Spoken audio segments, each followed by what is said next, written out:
Lineage to Essence on 4Game for free. Do not depend on others. Buff on. Today's video is kindly sponsored by Audible. Visit audible.com/KendallRay or text Kendall Ray to 500-500 to get a free 30-day trial on Audible.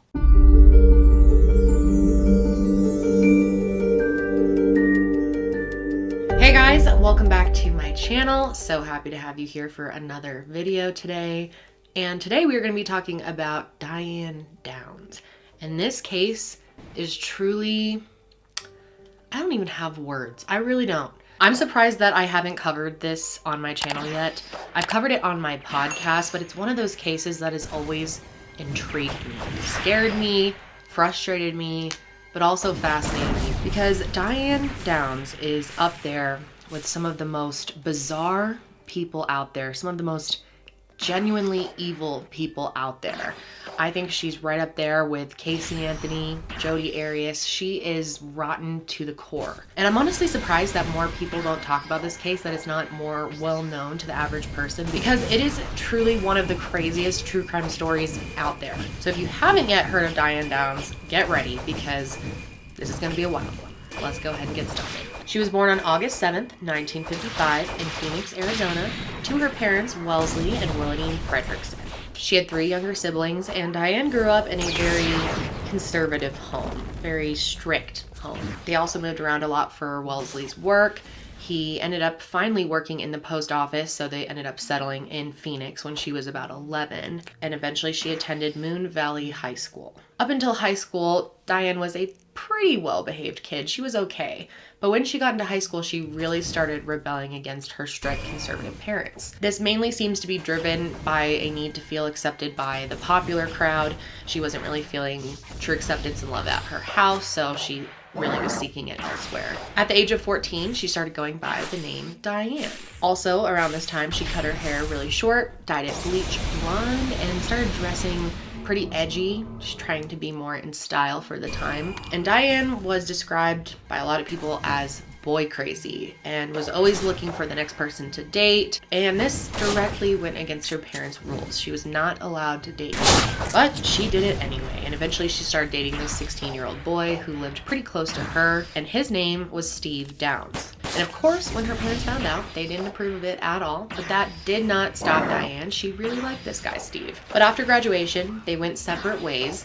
Steve ended up joining the Navy, and Diane went to the Pacific Coast Baptist Bible College in Oregon, California. But the two of them were really in love. They considered themselves to be high school sweethearts, so they wanted to continue their relationship long distance. He promised to be faithful to her, and she promised that she would be faithful to him back. But that did not last very long, and as soon as they were separated, Diane started hooking up with several different guys, and she also started getting in trouble a lot at school. And after a year at the Baptist Bible College that she was expelled for promiscuous behavior. So she moved in with her parents again, which of course was Diane's worst nightmare because they were super strict, and living with them was not fun. She felt kind of suffocated being under their rooms once again. So Steve was also back around this time, so the two of them decided to get back together and run away together.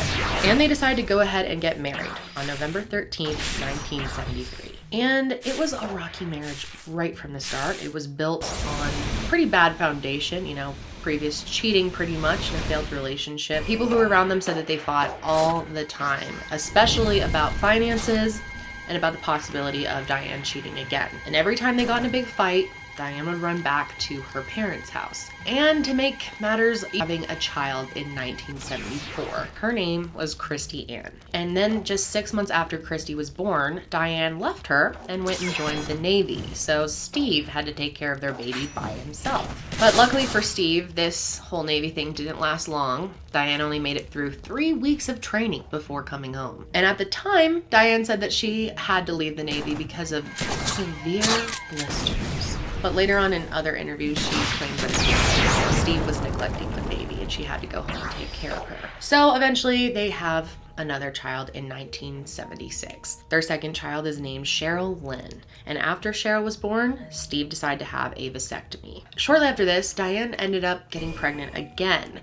So you might be wondering how that happened since Steve got a vasectomy. It turns out Diane had an affair. She ended up having an abortion, actually, but before she did, she named the baby. She named her Carrie.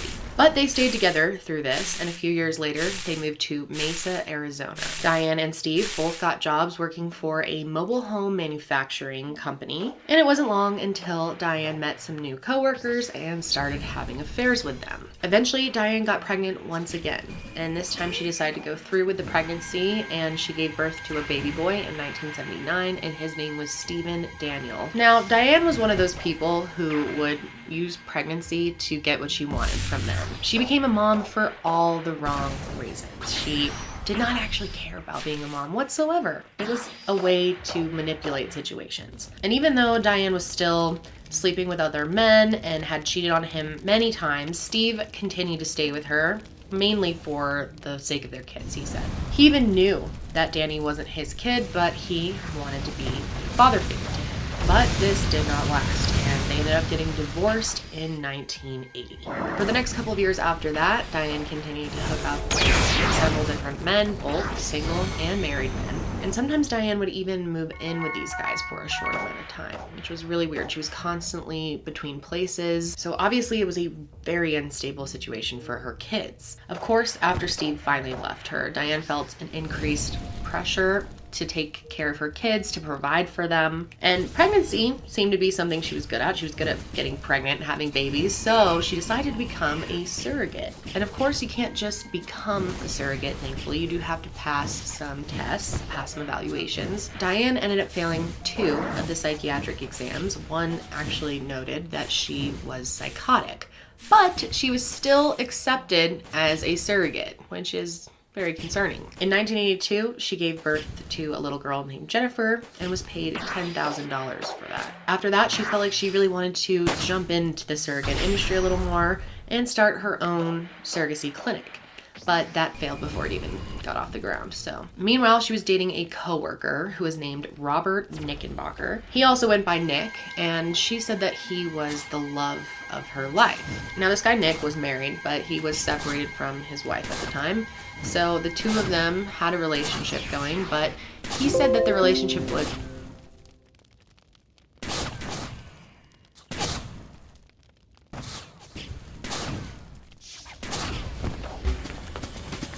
We have a lot of sayings about work, like there's no Hello everybody and welcome to Tier 8 Part 2 about, as well as there was some investigation to a private ferry company and an idea of a lot of money going somewhere, and a current charge pending that they kept a federal agent from performing their duties, whatever that implies. And this is all speculation, and I'm like researching this stuff with the point of view of some deep, dark, scary thing. So I don't want to go any further, because it's one thing to talk about, you know, weird, crazy lizard people in the ancient world, and it's another thing to point at a modern group of people and just be like, haha, you do crime, because there's really no evidence of that. And I don't want to be mean. Like, everything on the surface seems like they're sweet people, and I feel bad for a YouTube channel just looking at their stuff and being like, I can make a problem here. Water is not from Earth. It has to do with the concept of the creation of water itself. For one, water itself is a volatile compound. While you may not think it, it itself is naturally acidic and can do things like erode rocks over time. And while now on Earth with the water cycle, where water is evaporated and then reformed over and over, there doesn't seem to be a sort of jumpstart process that would have put that into place. So theories range from everything that perhaps a meteor hit the Earth that either had oxygen or hydrogen with it, that then interacted with the atmosphere and created the first batch of water, or that water itself as a whole came to the planet from an outside source, which, if that was true, that water came from somewhere else, then that would imply the chance of existence of life somewhere else. Basically, the idea that water was deposited here rather than being created here. RuneScape conspiracies is specifically referring to the most famous RuneScape conspiracy around New York City. The idea being that RuneScape itself exists as a New York City virtual counterpart. Evidence of this is everything from the game consists of large different ethnicities that come from separate boroughs that all interact within the same main space. There's forms of begging, there's different ways to make money, and the richest most often are those who play the stock market. People inherently can't be trusted, and there's a selfishness when it comes to greed and how to obtain money within the game, which is kind of mean to New Yorkers, but whatever. There are events and functions that occur in which people gather and celebrate before going back to their domain, and there's even an underground transport system throughout the entire map. So the theory states that perhaps RuneScape was put together as a means of testing a sort of feudal post-apocalypse in New York City. And it goes even further and says that perhaps RuneScape was created by the government as a way to monitor either transaction as it corresponds to the real world, or potential transaction if New York City was to fall apart. So if you've ever played RuneScape, I guess you work for the Fed, so congratulations. The concrete people of Kalagasi has to do with a mine located in Chile. In 2013, roughly 35 people witnessed what they all claimed to be a UFO flying over the mine itself. It stayed there for a few minutes and fit the typical description of a sort of flying saucer. However, while the flying saucer was above them, people looked around them and saw several what appeared to be concrete people standing in their midst. They were all gray, made of stone, and were all sharing their same position looking up at the flying saucer. As people began to panic, the flying saucer left, and with it, the concrete people just disappeared. Theories on this have ranged from everything to religions, to perhaps these are expressed forms of the extraterrestrials itself, and of course to it being just a hoax, which is always so lame. I hate whenever you're reading these and they're just like, yep, it's probably fake. It's like, do you ever get out of the house? Codification is one of those that makes me absolutely hate this iceberg, because it's just one word and good luck figuring out the conspiracy. Because codification is a real thing that happens in politics, so I can only assume it means that. But with the rest of this iceberg, I feel like there should be some giant multi-level code that creates humans or something, but no, it just has to do with like county politics. Basically, codification is a term that is applied to whenever governments move counties or demographics of people in order to fit new voting codes. Basically, if they look at districts in a state when it comes to voting, and they see that one population greatly outweighs the other, so they change the rules of where the lines are in order to better fit the demographics. This form of sort of moving the goalpost has led many to think that perhaps as a means of keeping the people from actually having a say in what happens to them, whenever people begin to band together in order to make a difference, the state itself will change the rules so that it doesn't happen. So this is an elaborate way of being one choice. Converted humans is in reference to ancient artwork that depicts exactly that, upside down people. In other words, across a lot of old world drawings, there is a consistent theme of a group of normal people standing upright, surrounding someone in the air upside down. Now, while many just interpret this as a form of art, others have pointed out the weirdness that it occurs in a lot of cultures in the similar way. And in some of these that have descriptions attached, such as in the Middle East where there's images of it, there's references to them going from soil to sky. So being upside down and from the ground to sky, that sounds like Hollow Earth to me. And, you know, normally these inverted people are, you know, like taller than the people on the ground, so, you know, tall underground. That sounds to me like Italian languages is in reference to the really weird fact that people who speak the Italian language over time have a change in their DNA. Now, this isn't enough that like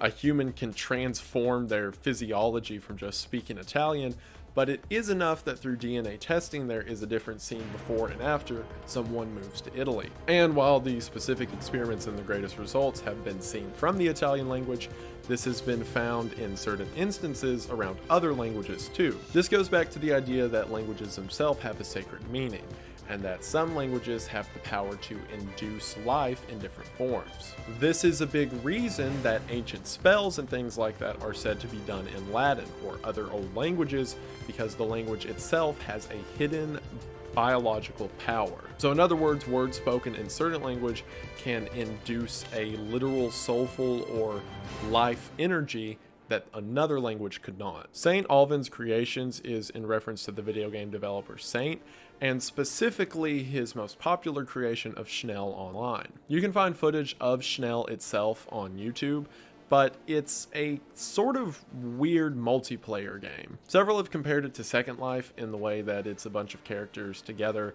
just sort of interacting with each other. However, there's a lot of weird themes in it that have to do with things like physical violence and even terrorism. And while I myself have not played the game or watched a ton of gameplay on it, people online have said that there's even themes that have to do with people doing things to, you know, like kids. So people have said perhaps this game exists as a means of a outlet for terrorists and these people who do not nice things to kids. On top of that, there's a credit trading system in the game which people will convert into real money in the real world. So there's even an idea that money laundering occurs through these illegal transactions. Or I should say transactions for illegal goods that are hidden through this game. Now this is all, of course, like tier 8 conspiracy. Do not actually harass the creator of this game. This is all like through the grapevine. I'm sure that's not actually what it's for, but be nice. But yeah, that's the theory. 90% of books written by one author isn't saying that there's some guy who's existed for like 800 years who's just been hurriedly writing books, although at this point, why not? But this ties back into the simulation theory. Put it this way, right? You've been in a bookstore. So you've seen like the near infinite amount of paperbacks that have totally unrecognizable titles that are just sitting on the shelves. Well, several of those books are fill-ins that are made in order to enhance the simulation and make things feel more real. And realistically, there's no way you could ever be able to test all of them. Like, go ahead, try to read through every book in your local bookstore and then another one. There's eventually going to be pages somewhere that you aren't getting to, and that those are just filler, because according to this, whatever you do look at, the simulation prepared for and put real words there. So try not to let that bug you. CCA-XX1 is in reference to the launching of the Zuma satellite. Basically, the Zuma satellite was a satellite that was launched by SpaceX. However, the details around it are really shady. Like, for example, the creators of the Zuma satellite never wanted themselves to be known and even loaded the rocket themselves. And supposedly CCA-XX1 is the code that was given to whatever was on board. Theories say that perhaps whatever's on board is a form of biological testing, more specifically testing on amoebas in order to create a sort of super amoeba. And again, at this point in the research, it's really hard to find direct lines connecting things, but a lot of people tie the Zuma satellite into the concept of brain-eating amoebas, which when you think about it, brain-eating amoebas are like really weird that they exist. Like the fact there's like trillions and quadrillions of amoebas everywhere that at any point don't cause any harm except a few that just eat your brain. So this is saying that perhaps those amoebas are genetically engineered, and the Zuma satellite is either a means of maintaining them or to enhance them somehow away from Earth. Holy Grail, found centuries ago, is in reference to the Holy Grail and the idea that perhaps elitist rings have been using its power for a long time. Historically, the Holy Grail is the chalice that Jesus drank from at the Last Supper. And the idea around it is that if anyone drinks from the Holy Grail, they'll have eternal life, knowledge, and a whole slew of other abilities. The idea being that historical figures have been drinking and getting the power of the Holy Grail for hundreds of years, and the reason that secret societies are able to be maintained for so long and continue so efficiently despite having a rotating list of members is because the highest up members have been eternal and there from the start. Bovine hormone conditioning has to do with another level of population control. So you know how you hear that in recent years all of the hormones injected into cows is making people sick? Well, the main explanation that you hear from that is that growth hormones are put in them in order to make them grow faster so that way they can put out more meat. However, this theory is saying Perhaps dangerous toxins are purposefully deposited in these bovines because, for one, it would go undetected, and two, it's a good means of curbing the population. Because at that point, trying to get anyone for making the cows have bad chemicals in them is the equivalent of pointing your finger at the boogeyman. This is similar to the soy theories I mentioned before, with the idea that the government is doing all of this stuff to the food that we eat as a means of changing our physiology. Only whereas soy was making men weak, this is making cows kill you. XRA PsyOps has to do with the Adult Swim cartoon Xavier the Renegade Angel. The idea behind it is that the show itself was created as a means of anti-religion. Not only that, but that the show itself proliferates ideas such as degeneracy and kid stuff, and that specific degeneracy combined with a lot of themes of blood rituals and stuff like that is a means of normalizing the population at large with things like the Epstein rituals. So in other words, these elitists who kidnap children and perform blood spells created a show on Adult Swim so that whenever it's brought to light, you'll be like, hey, it's just like that cartoon. I make jokes like that now, but the way we're heading, I wouldn't be surprised at all if whenever all that stuff comes to light, people are just like, oh,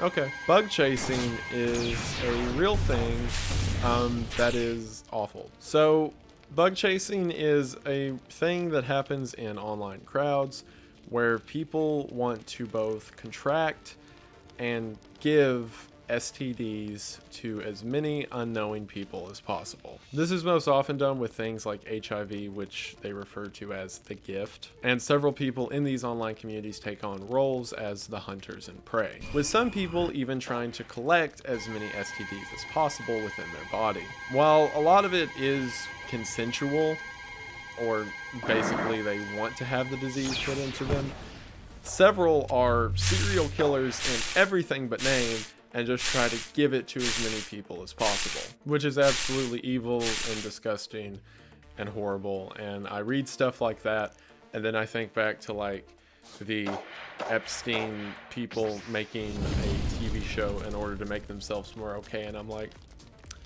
all right, I could see it. Hostile plants has two branching theories off of it. One being the idea that hostile plants themselves are a sort of genetic experimentation, or at least are behind the scenes being genetically experimented on. Like, for example, take bananas and watermelons and other plants that over time we've genetically engineered to be bigger to suit our needs. So for example, if there's some like umbrella corporation kind of company out there who sees the Venus flytrap and is like, I bet we can make that thing eat people, which would make a form of self-sustaining security. The other idea is that the existence of hostile plants, or in other words, plants that have adapted in order to be aggressive in their environment, implies that at one point they were potentially competitors with life as we know it. Like the whole idea in evolution that things evolve certain characteristics in order to be more fierce. Well, this is saying that because plants did that, there's potential that if it wasn't for people or life, that they would keep doing that, and then eventually it'd be giant plant monsters everywhere. Upward causality is cause and effect as we understand it, only backwards. So for example, in an ecosystem, let's say you have water that comes down from the sky. So then that water adds water itself to the ground. Plants take in that water, plants feed the animals, animals feed the other animals, etc. That's the principle of how the world itself works in something called downward causality. Or in other words, things start at the top, and as they continue through the flow of the ecosystem, things change. Upward causality is the other way around.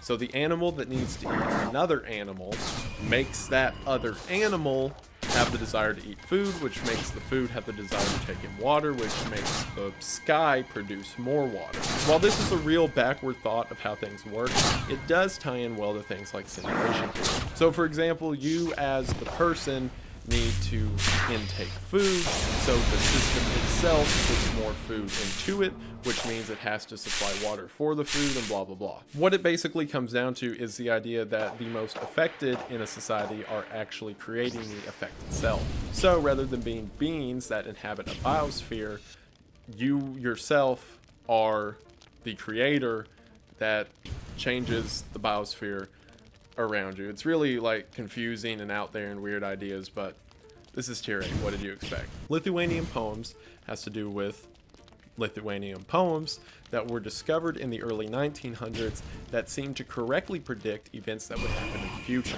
Specifically, several of these poems from Europe correctly described things like the Holocaust and the World Wars 20 to 30 years before they ever came to be, with some records saying that these poems actually originated in the 1800s, so tack on another 100 years to that. What's interesting is that several of these influences of Lithuania come from Sanskrit text, which, if you'll remember, I talked about earlier in the iceberg. Sanskrit text itself is interesting because they have all the predictions of what comes in the future as well as aliens. So through the whole grapevine, we can see that perhaps this alien influenced society influenced another society that was able to correctly predict things that would happen a century in advance. So basically, aliens tell a group of people who tell another group of people, and then they predict World War II, which at this point makes perfect sense. And that is it for Tier 8 Part 2 of the Conspiracy Theory Iceberg. Thank you guys so much for watching. It means a lot. I have no idea how many videos there's been in this whole thing now. I guess it'd be around like 18. I mean, I could look at the playlist right now, but it's funner if I'm just wrong about it. I mean, you all can see. But thank you all so much for watching. It really does mean a lot. 370,000 subscribers. I say it every time. I can't believe I hit 10,000. I can't believe I'm at 370,000. And you guys are fantastic, and it really does mean a lot. So thank you so much for that. This means the world, just where I'm at and everything. I've got a lot of really cool opportunities on the way that I can't talk about yet, but I wish I could. I'm so pumped for some of the stuff that's coming up and the people I've been put into contact with since starting this whole shebang, and all of it's thanks to you guys. And I really am living the dream right now, and it's thanks to you. So thank you so much for that. Thank you so much to everyone who's subscribing. Thank you to those who are watching.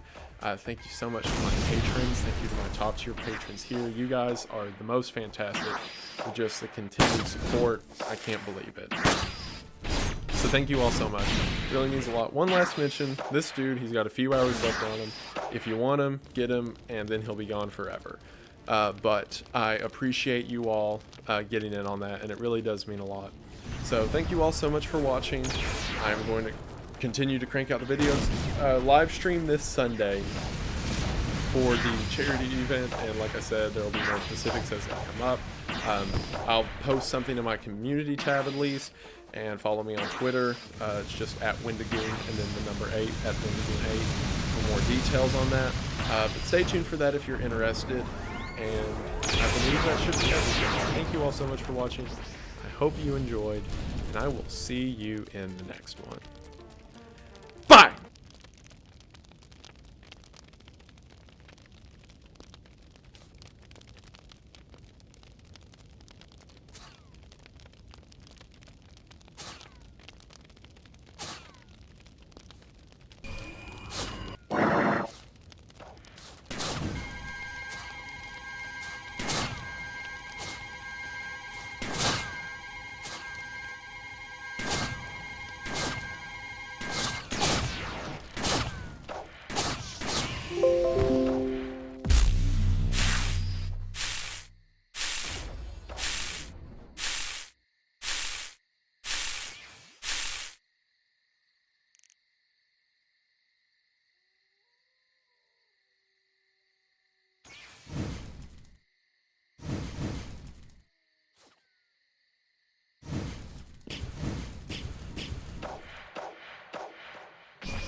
Wow.